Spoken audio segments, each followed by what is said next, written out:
Okay, welcome back to another video with Spilled Milk 10. Any music or sounds I don't own. It's all part of the game.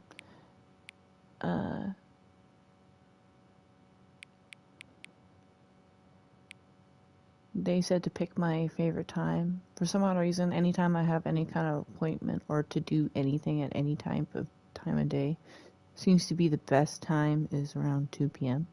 So I'm gonna go with that time, even though that's not my current time. But the narrator told me to pick my favorite time, so this is the time I'm gonna go with. 2 p.m. is your favorite time of day. See, he remembered. Or could you not simply resist giving me the correct time again? After all, I know how much you enjoy setting the time correctly. Okay, now I'm curious how accurate 2 p.m. is. Let's use the other slider to find out. How accurate is...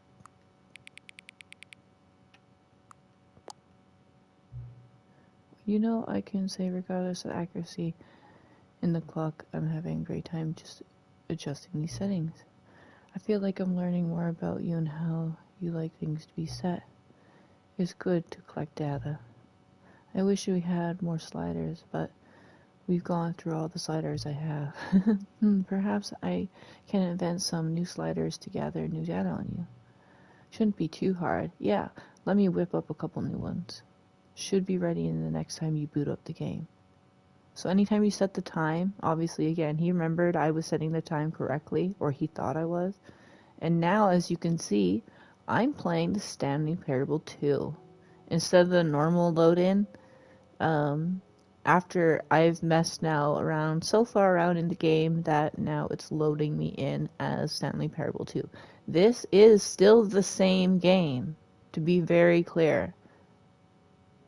This is the Stanley Parable Ultra Deluxe. But because I've gone so far in the game now, that it is now the Stanley Parable 2. So if you weren't watching 1 and 2, you are probably so confused, but this is episode 3, just so you're aware.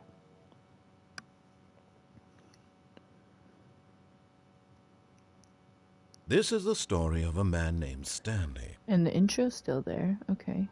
Stanley worked for a company the in a balloons big building changed. where he was We're gonna watch employee it. number 427. Employee number 427's job was simple. He sat at his desk in room 427 and he pushed buttons on a keyboard. Orders came to him through a monitor on his desk, telling him what buttons to push, how long to push them, and in what order. This is what employee 427 did every day of every month of every year. And although others might have considered it soul-rending, Stanley relished every moment that the orders came in, as though he had been... Okay, the rest of it I think was the same, but as you can see, because I picked the other balloons, he decided to All go of with his these co-workers balloons. were gone. What could it mean? Stanley decided to go to the meeting room. Perhaps he had simply missed a memo. Okay. Oh, there's the bucket! Stanley picked up the bucket. I feel so calm and soothed. Like, this game's gonna be an easy game now. Yeah, thank you for the bucket. The bucket is an Stanley all-powerful clutched item. the bucket tightly to his chest and entered the door on his left. Shit. You know what? Because this is your number 2 game, I'll go with what you want.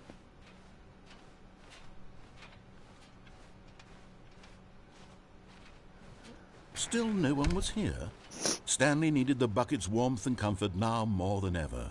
Perhaps his boss's office was where he'd find answers. Coming to a staircase, Stanley and the bucket walked upstairs to the boss's office. I feel so much better with the bucket, though. He's not wrong. The bucket did make it better.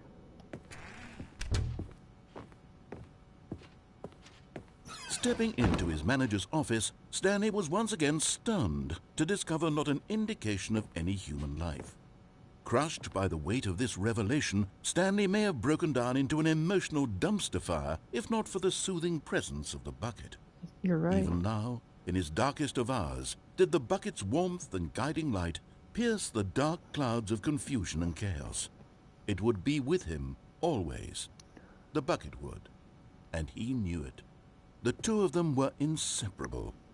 At this point, Stanley was so absorbed in the tender spiritual connection he shared with the bucket that he didn't notice the keypad behind the boss's desk. Nor in his bliss of simply being near the bucket did he have any notion that the PIN number for the keypad was 2845.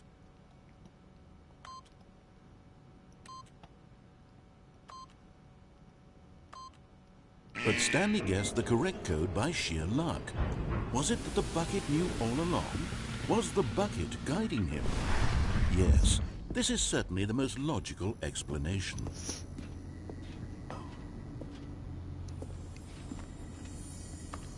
You found one of them. One of the miniature Stanley figurines. Remember, no reward for collecting all of these, only the intrinsic pleasure of a job well done. You can't buy that sort of happiness, Stanley. God knows I've tried. So, I implore you to savor each and every moment you come across one of these beautiful figurines. Okay. Sounds good. Hopefully I didn't miss another one yet.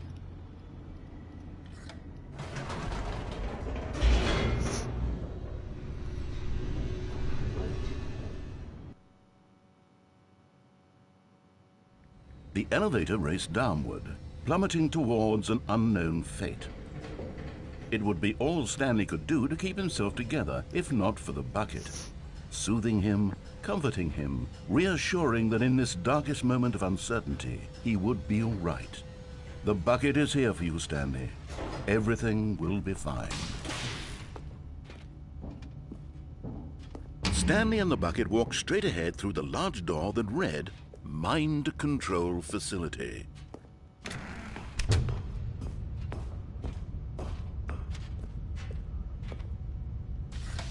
The lights rose on an enormous room packed with television screens. What horrible secret did this place hold? Stanley and the bucket both wondered to themselves.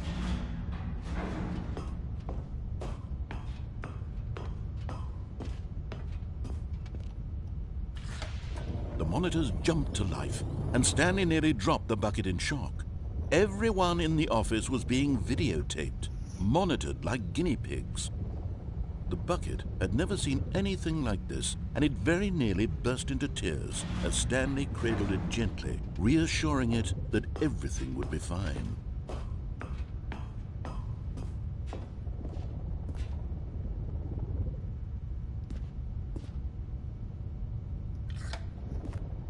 Was the bucket under the mind control facility's influence as well? Had the bucket been told to do things it didn't wish to do? What kinds of things does a bucket want to do or not want to do in the first place?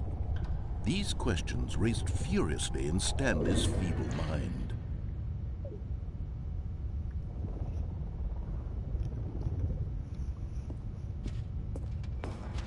No! He screamed into the bucket. He couldn't accept it. His own life in someone else's control, never! He squeezed the bucket tighter. His one friend in the entire world. At this point, he could trust no one except for the bucket.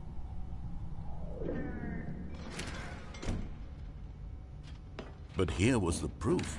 The heart of the operation. Controls labeled with emotions, happy or sad or content. Walking, eating, working, all of it monitored and commanded from this very place. And as the cold reality of his past began to sink in, Stanley decided that this machinery would never again exert its terrible power over another human life. For he and the bucket would dismantle the controls for good. Two best friends, Stanley and the bucket, up against the world. They high-fived in a really cool way, and the bucket made a sassy comment about taking down the system.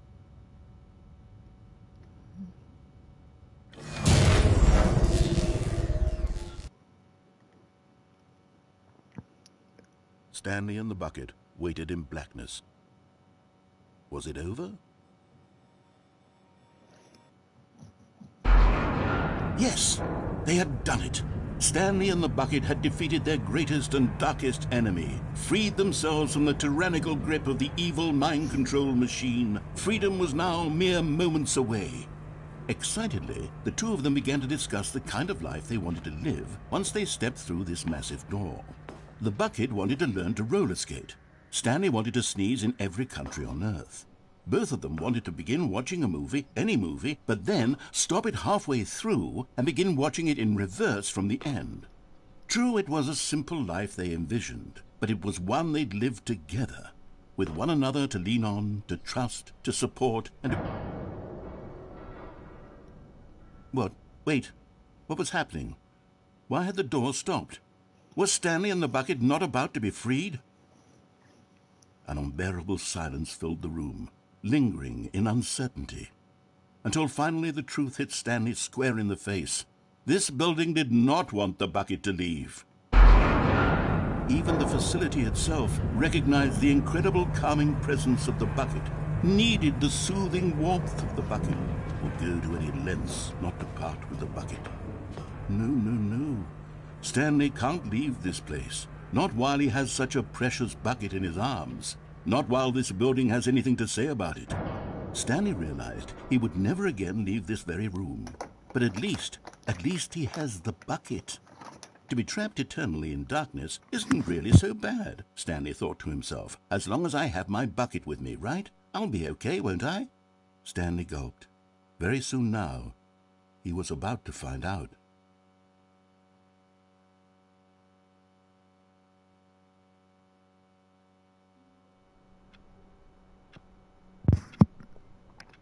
Oh, shit.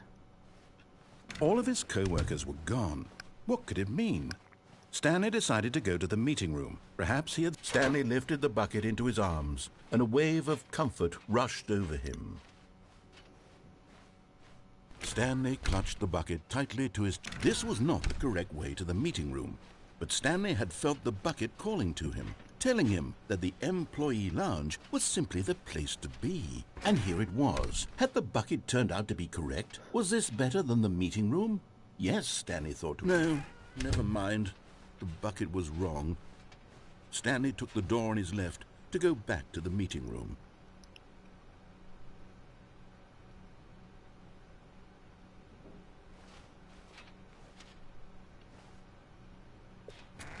No, said the bucket.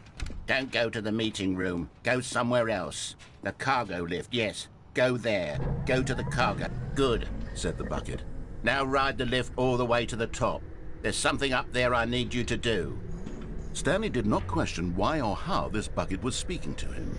It should have alarmed him, of course, because buckets can't talk. But Stanley chose not to think about this obvious fact.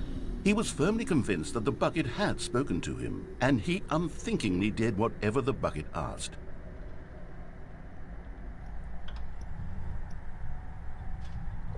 In here. Said the bucket. Go into this dark room over here. Stanley once again obeyed blindly.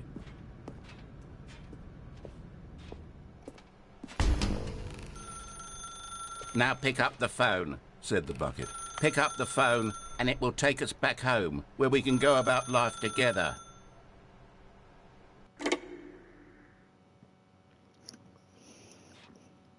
This is the sad story of a man named Stanley and his bucket. Once upon a time, I gave Stanley a bucket because I thought he was lonely and could use a friend. And then, very distressingly, he began to believe the bucket could speak to him.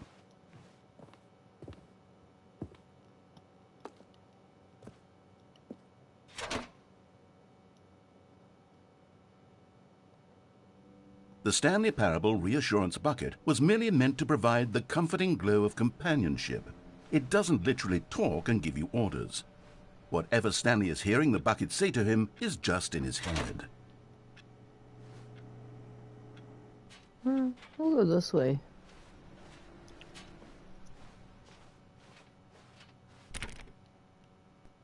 Lately, I've been concerned about him. Wouldn't you be concerned as well? To see him delusional like this, obsessing over an inanimate metal object? I want to say something to him, but I don't know how I can convince him. I don't know if he'll listen to me.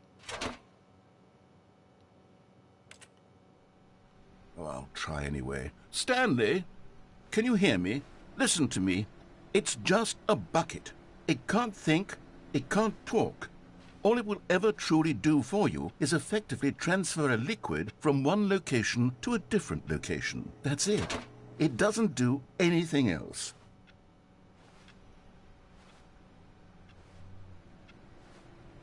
You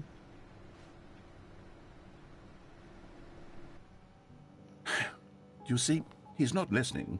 He's still taking orders from the bucket. You know, once upon a time it was me he took orders from, me he trusted and listened to. Now all he cares about is his awful bucket, this stupid hunk of metal.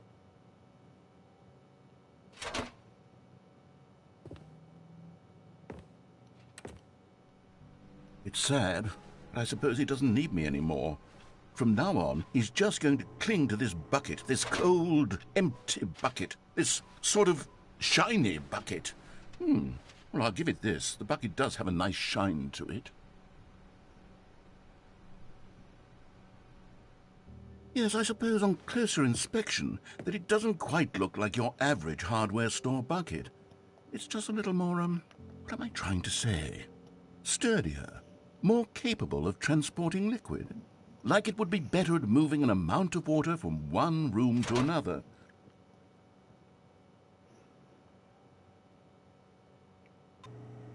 Oh my God, what am I saying? Better at carrying water from room to room. It's a bucket. It's literally just a bucket. Why do I feel some need to point out the ways in which it's so much more than just a regular bucket?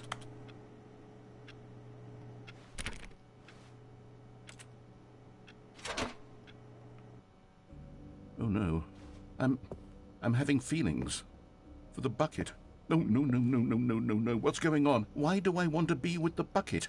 Hear what the bucket has to say. Do anything it asks. What's wrong with me? I don't understand. Perhaps if I had the bucket, this would be less confusing. Yes, the bucket could tell me what to do in this troublesome situation.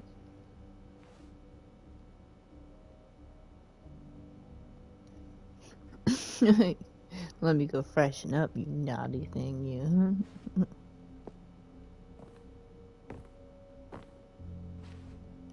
I can't go to the bathroom. Damn, this is romantic. Oh, bucket has gone. Stanley, give me the bucket. Give it to No. me. Give me the bucket, Stanley. I need it. Give it to me now. Give it, or I'll...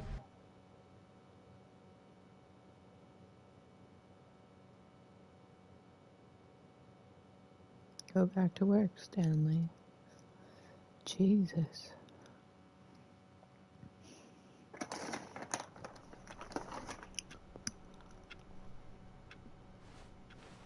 All of his co-workers were gone.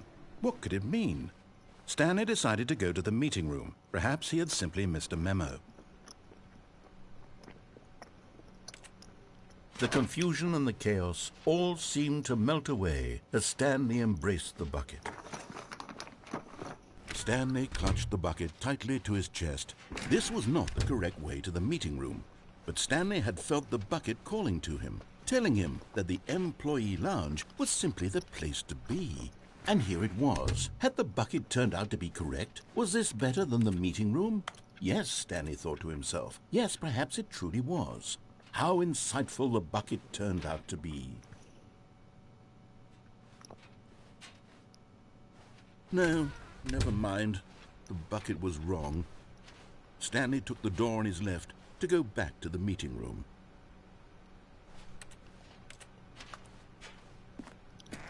No, said the bucket. Don't go to the meeting room. Go somewhere else. The cargo lift, yes. Good, said the bucket. Now ride the lift all the way to the top. There's something up there I need you to do. But Stanley feared that any path he walked might lead to the separation of himself and the bucket, his dearest friend. So he threw himself to his death, that they might die in one another's arms. How deeply touching.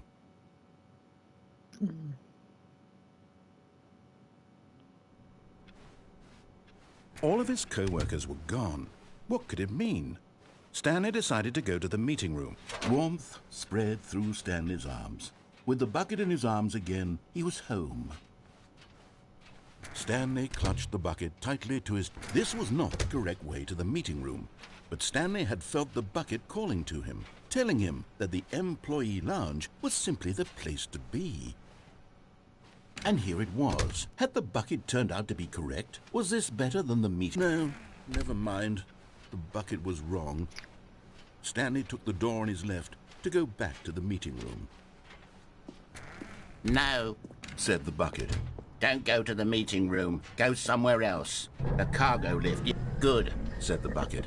Now ride the lift all the way to the top. There's something up there I need you to do. Stanley did not question why or how this bucket was speaking to him. It should have alarmed him, of course, because buckets can't talk. But Stanley chose not to think about this obvious fact.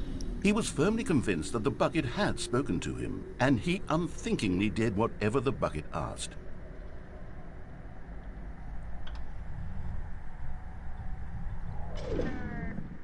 In here, said the bucket. Go into this dark room over here. Stanley once again obeyed blindly.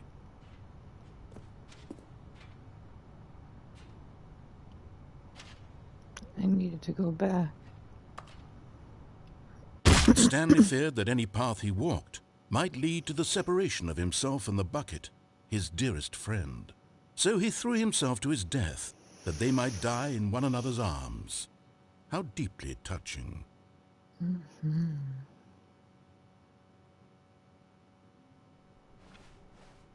All of his co-workers were gone. What could it mean? Stanley decided to go to the meeting room. Perhaps he had... Stanley picked up the bucket and smiled. He'd never be alone again, not truly alone, not with the bucket around. Stanley clutched the bucket tightly to his... This was not the correct way to the meeting room, but Stanley had felt the bucket calling to him, telling him that the employee lounge was simply the place to be. And here it was. Had the bucket turned out to be correct? No, never mind. The bucket was wrong. Stanley took the door on his left to go back to the meeting room.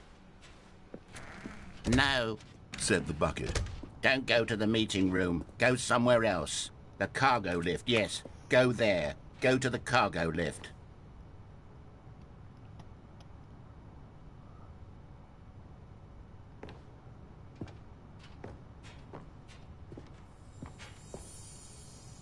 Another miniature Stanley figurine. This, there really must be a snappier name for these things. What about mini-stands? Stanley figs? Or what about Stanlerines? Yes, I think I like that. Another Stanlerine under your belt.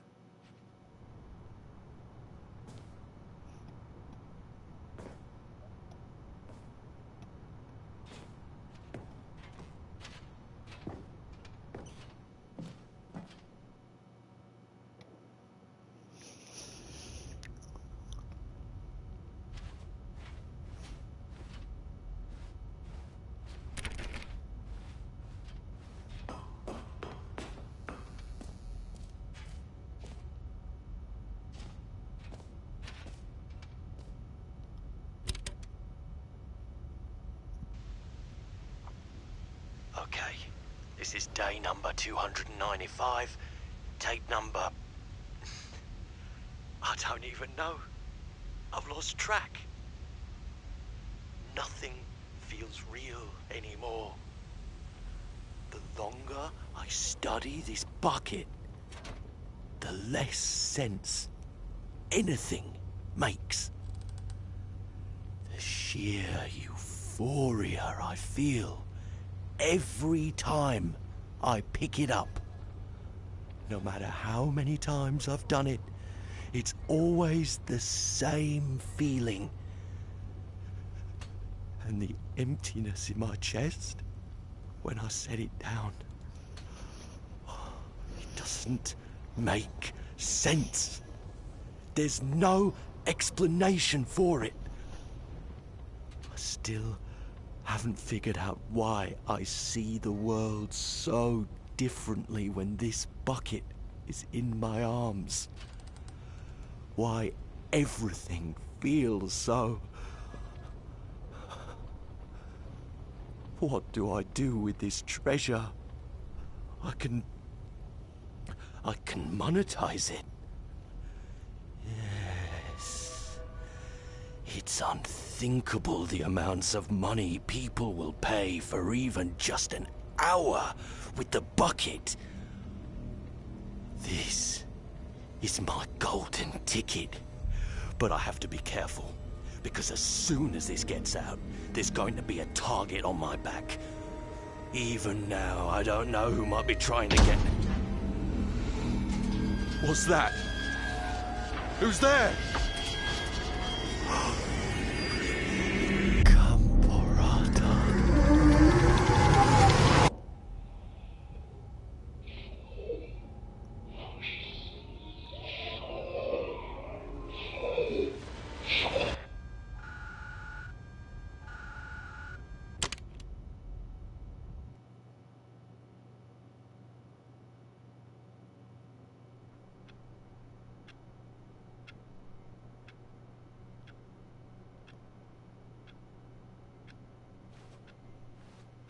How wonderful. Stanley was alone. Finally.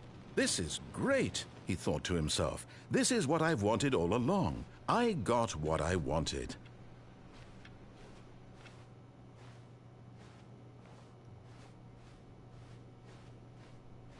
When Stanley came to a set of 2 open doors, he entered the door on his left.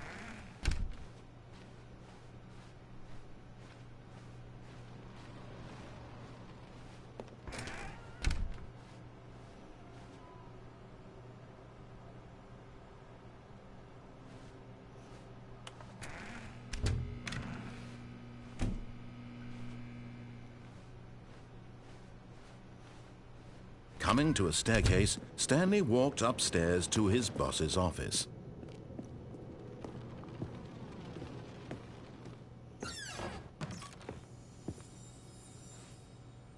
Okay, I'm going back to the name of these little Stanley figurines, and now I'm torn between Stanlerines and Figlies. What do you think, Stanley? What name better encapsulates the intrinsic sense of happiness that you get from seeing a small number in the corner of your screen go up by 1? Let me sit on it. I'm sure it will come to me.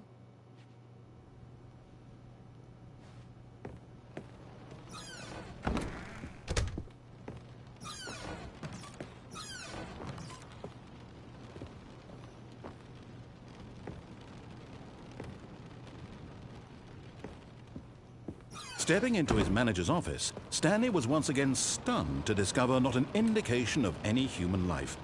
Shocked, unraveled, Stanley wondered in disbelief who orchestrated this. What dark secret was being held from him? What he could not have known was that the keypad behind the boss's desk guarded the terrible truth that his boss had been keeping from him. And so the boss had assigned it an extra secret PIN number, 2845. Yet incredibly, by simply pushing random buttons on the keypad, Stanley happened to input the correct code by sheer luck. Amazing. He stepped into the newly opened passageway.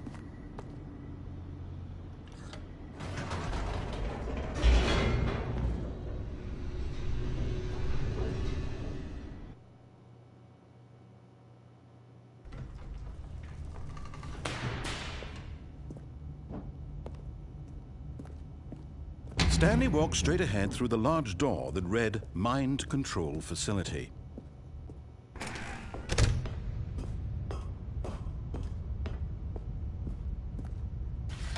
The lights rose on an enormous room packed with television screens. What horrible secret did this place hold? Stanley thought to himself. Did he have the strength to find out?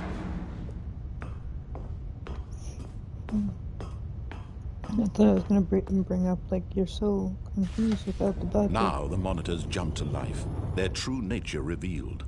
Each bore the number of an employee in the building, Stanley's co-workers. The lives of so many individuals reduced to images on a screen, and Stanley, one of them, eternally monitored in this place where freedom meant nothing.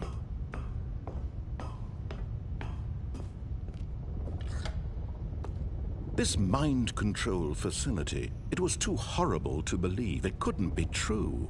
Had Stanley really been under someone's control all this time?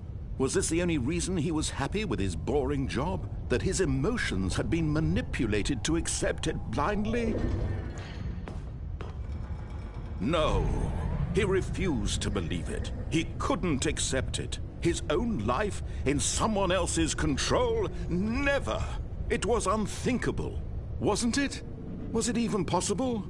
Had he truly spent his entire life utterly blind to the world? But here was the proof, the heart of the operation. Controls labeled with emotions, happy or sad or content, walking, eating, working, all of it monitored and commanded from this very place. And as the cold reality of his past began to sink in, Stanley decided that this machinery would never again exert its...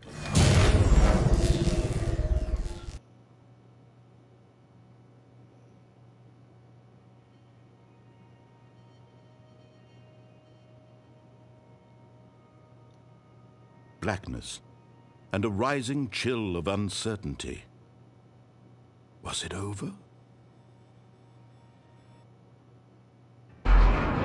Yes! He had won!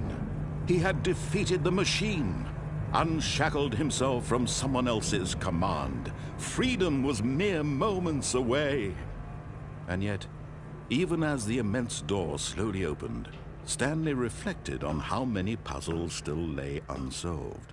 Where had his co-workers gone? How had he been freed from the machine's grasp? What other mysteries did this strange building hold? But as sunlight streamed into the chamber, he realized none of this mattered to him, for it was not knowledge or even power that he had been seeking, but happiness. Perhaps his goal had not been to understand, but to let go. No longer would anyone tell him where to go, what to do, or how to feel. Whatever life he lives, it will be his. And that was all he needed to know. It was perhaps the only thing worth knowing. Stanley stepped through the open door.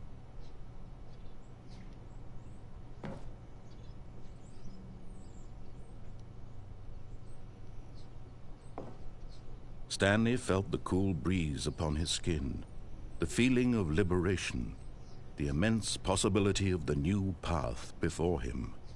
This was exactly the way, right now, that things were meant to happen. And Stanley was happy.